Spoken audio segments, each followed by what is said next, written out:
Improperly used, a Nautilus machine is dangerous. Improperly used, any tool is dangerous. A Nautilus machine is nothing more nor less than an improved barbell. A logical barbell, a rational barbell, a sane barbell. Yet you got all these experts out here telling you, oh, you got to use free weights for power, and you got to use Nautilus for this, and you got to use a sandbag for that. Train this way for definition, train that way for power, train some other way for speed, train some other way for size.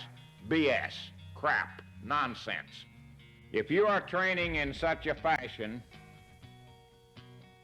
that you are producing results, you will increase all of those factors, and damn near on a 1-to-1 ratio. Your muscular anaerobic endurance goes up and down in direct proportion to your increases in strength.